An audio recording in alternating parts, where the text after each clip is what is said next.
16 June 2026 அன்று வெளியிட்ட வெள்ளை அறிக்கையில் மாநிலத்தின் உண்மையான நிதி நிலையையும் மோசமான நிர்வாகம் மற்றும் வருவாய் வசூலிக்கும் துறைகளில் ஏற்பட்ட கசிவுகள் காரணமாகவும் மாண்புமிகு பேரவைத் தலைவர் அவர்களே, இதுவரையிலான எனது உரையில் இந்த அரசின் முக்கிய திட்டங்களை நான் எடுத்து கூறியுள்ளேன்.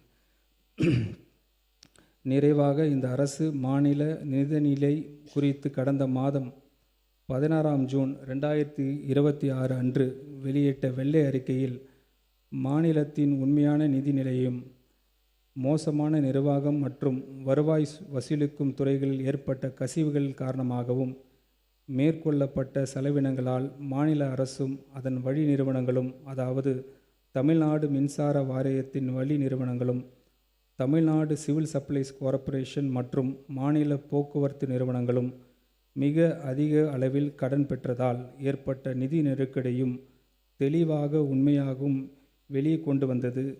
வருவாய் எந்த அளவு ஈடு செய்யும் என்பதை கருத்தில் கொள்ளாமல் மாநிலம் கடன் பெற்று வந்துள்ளது. பொருளாதாரம் மற்றும் சமூக வளர்ச்சிக்கு முக்கியம் விளங்கும் மனிதவளம் மற்றும் உட்கட்டமைப்பில் முதலீடு செய்வதற்காக கடன் பெறுவதில் தவறு இல்லை என்றாலும் அந்த கடன்களை ஈடு செய்யக்கூடிய ரிசோர்ஸுகளை திரட்டும் முயற்சிகளும் அதனுடன் இணைந்திருக்க வேண்டும். இந்த எளிய உண்மையை முந்தைய அரசு உணர தவறியது. வருவாய் ஈட்டும் துறைகளில் பெரிய அளவிலான வருவாய் இழப்பு முந்தைய அரசு கண்டுகொள்ளவில்லை.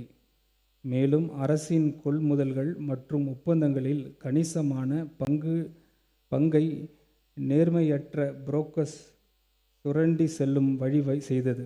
நமது மாண்புமிகு தமிழ்நாடு முதலமைச்சர் தலைமையிலான அரசு அமைந்தவுடன் வருவாய் மற்றும் செலவினம் ஆகிய இரு பங்குகளிலும் ஏற்பட்ட கசிவுகளை அடைக்க நாங்கள் தொடர்ச்சியான முயற்சிகள் எடுத்திருக்கிறோம். இதன் மூலம் வருவாய் இனத்தில் இதுவரை குறைந்தபட்சம் 1500 கோடி ரூபாய் வருவாய் உருவாக்க மாநில அரசு முடித்துள்ளது. மேலும் அரசின் கொள்முதல் மற்றும் ஒப்பந்தங்களில் ஏற்படும் வேஸ்ட் செலவினங்கள் குறைவதன் காரணமாக செலவினத்திலும் பெரிய அளவில் சேமிப்பு உருவாக்கும் என எதிர்பார்க்கிறோம். வெள்ளை அறிக்கையை நான் வெளியிட்ட போது கூறியது இங்கு மீண்டும் வலியுறுத்த விரும்புகிறேன். நமது மாண்புமிகு முதலமைச்சர் அவர்கள் தொலைநோக்கு தலைமையிலான கீழ் இயங்கும் இந்த அரசு மாணவர்களுக்கான இலவச கல்வி மற்றும் உதவித்தொகைகள், தொழில் முனைவோருக்கு தொழில் மற்றும் உற்பத்தியை தொடங்குவதற்கு வழங்கப்படும் மானியங்கள், பொது விநியோக திட்ட மானியங்கள், ஏழைகளுக்கான இலவச வீட்டு வசதி போன்ற நலத்திட்டங்கள் வெறும் நலத்திட்டங்கள் மட்டுமல்ல, மாறாக நீண்டகால பொருளாதார வளர்ச்சியும் முன்னேற்றத்தையும் இயக்கும் மனித மற்றும் சமூக மூலதனத்தில் செயல்பாடும் முதலீடுகள் என்று நம்புகிறது. உண்மையில் கடந்த 30 ஆண்டுகளாக அமலில் உள்ள பொதுநல திட்டங்களில் பெரும்பாலான திட்டங்கள் இந்த அரசு தொடர்ந்து செயல்படுத்தி வருவதுடன் அவற்றை மேலும் எக்ஸ்டெண்ட் செய்யும் திட்டமிட்டுள்ளது. எனினும் மனிதவள மேம்பாட்டிற்கு செய்யப்படும் முதலீடுகள், உள்கட்டமைப்பில் செயல்படும் முதலீடுகளும் இடையே கச்சிதமான சமநிலை அவசியம். இவை அனைத்திற்கும் போதிய நிதி ஆதாரங்கள் தேவைப்படுகின்றன. இது குறித்து அரசு தொடர்ச்சியாக முயற்சி எடுக்காவிட்டால் நலத்திட்டங்களை எந்தவித தடங்கள் இல்லாமல் தொடர்வது இயலாத ஒன்றாகிவிடும். நான் ஏற்கனவே குறிப்பிட்டபடி கூடுதல் வருவாய் ஈட்டுவதற்கு இந்த அரசு பல முன்முயற்சிகளை எடுத்து வருகிறது. அதன் விளைவாக 15,000 கோடி ரூபாய் கூடுதல் வருவாய் நம்மால் அடைய முடியும். மேலும் புகழ்பெற்ற பொருளாதார நிபுணர் திரு மோன்டிக் சிங் அல்வாலியா அவர்களின் தலைமையில் ஒரு உயர்ந்த வருவாய் மேம்பாட்டு குழுவை நாங்கள் அமைத்துள்ளோம்.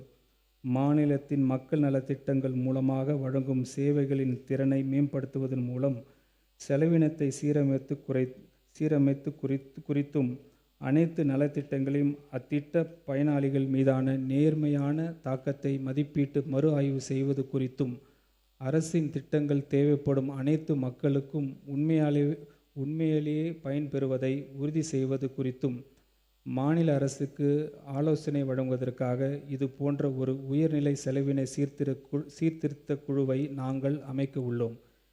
இந்த குழு செலவை குறைப்பதோடு மட்டும் நின்றுவிடாது, மாறாக அதை சரி செய்வதற்கும் நீண்ட காலத்திற்கு சமூகத்திற்கும் மாநிலத்திற்கும் நல்ல நேர்முறையான விலகுகளை பயன்களையும் தர நலத்திட்டங்கள் எக்ஸ்டெண்ட் செய்வதும் இதில் அடங்கும் என்பதை இங்கு நான் தெளிவுபடுத்த வேண்டும். மாநிலத்தின் நிலை இல்லாமல் உள்ளது. கடன் சுமையால் நிரம்பியும் குறைந்தபட்சம் வருவாயுடனும் கசியும் ஓட்டைகளுடன் கூடிய ட்ரெஷர் செஸ்ட் எங்களிடம் ஒப்படைக்கப்பட்டுள்ளது. சீரமைப்பு பணி தொடங்கிவிட்டது.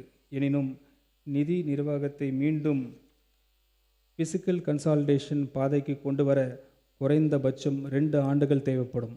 நமது மாண்புமிகு முதலமைச்சர் அவர்களின் தலைமையின் கீழ் அரசியல் களத்தில் நமது முந்தைய அனைத்து முயற்சிகளும் நாங்கள் வெற்றி கொண்டுள்ளோம். இந்த முயற்சியிலும் நாங்கள் வெற்றி பெறுவோம்.